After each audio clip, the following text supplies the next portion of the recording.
Alright, so I just had a pretty intense stream. So I'm gonna run from my oath here, because it's not blasphemy like adultery is to run from this oath. Halo 3 was a great game and it had an amazing ending. The ending left you in complete suspense. You wanted the fourth game. The fourth game was going to be like this mind-bending concept, and it was. When a Unity ship is destroyed, the Spartan is guaranteed to survive. So the Spartan installation, which houses the Spartan inside the ship, has its own generator and its own capacity to persist in the event the ship is destroyed. So John is out in space and he utilizes this utility in this facet because obviously he was going to survive. The worst thing just happened. John had just destroyed 2 ring installations and the Ark of the Covenant. So what happens? The Forerunners target him as an enemy. This was an amazing part of their story. It excused number 4 for having Forerunners as being the primary enemy. He just destroyed the Ark and 2 rings. So they sought him out because they have the technology to find him, and they assaulted him. There's a little bit of a thing to stipulate about here, because how does John get sucked into this little warp hole and sent down to the planet? Well, in number 2, John starfalls on the planet, so there's a topic to discuss there. The topic is, what is the Molnar? When you're out in space without thousands of kilometers of atmosphere enveloping you, because you're just floating in space, you should be, in theory, able to absorb the star energy a lot easier. So if you're absorbing all the energy from all the stars a lot easier, that would help you develop warp drive, in theory. But also it would help you develop solar power radiation absorption to power your suit.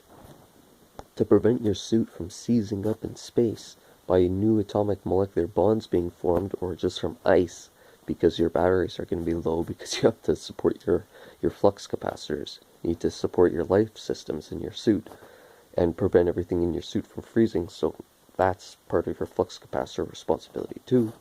You get glazed in a substance. It's like a soap or a coating or like a wax or a polymer, which prevents you from freezing, just so that you're always limber when you're out in space. You get frosted in this space prep. When you start starfalling, your suit opens up like it has brakes for falling. So you're falling stupidly fast because you're a 10-ton man with like no aerodynamics whatsoever. And so John's falling down onto the planet, and he opens up his suit so that all the little brake pads open up like a jet, and he starts charging up his charges up his suit in like a stupendous fashion. At this point, humans can fly pelicans, and pelicans are ridiculous. They can carry scorpion tanks, and maybe they don't have Gauss cannons yet. Maybe they don't have rail cannons yet. So let's presume that they do, right? So he's charging up his suit so he can have these small little charges, and they can be limited time charges, and they can need a stupid amount of energy to use. And so he's got all these single burst little EMP charges on his suit, where he uses Gauss technology in order to stabilize himself just for the landing. So he has to slow down from the landing so the G-force doesn't kill him, but not as much as a regular human because he's a Spartan, so he can take the G-force, and he uses that EMP thrust to land onto the planet with what is arguably a single charge. Now it sounds kind of foolish because the Gauss cannon is massive. The Gauss cannon's bigger than his leg. It's like bigger than his torso. It's this huge piece of technology. However, it shoots a target like 50, 100 yards away with lethal penetration. And although it should only really move the 10-ton Molnar suit about 5-6 feet back when you hit it, and you shouldn't be able to shoot it very fast, and you can't shoot it very fast, indicating that it has to charge up. And if there one moment, ran out of breath, and now my cat assaulted me. For in-game content, you could suppose that the Gauss cannon can warm up to the point where it allows you to shoot faster, like it's a malfunction, and in doing so, you damage the Gauss hog, and so all shots will permanently be less, but it also allows you to shoot faster another time, which will break it. And so you have those two options, and now the function where you can break it happens more prolifically. So it's a little bit of in-game content because the Gauss hog is broke-ass. broke ass. And although it technically shouldn't be, there's two ways to address that mechanic.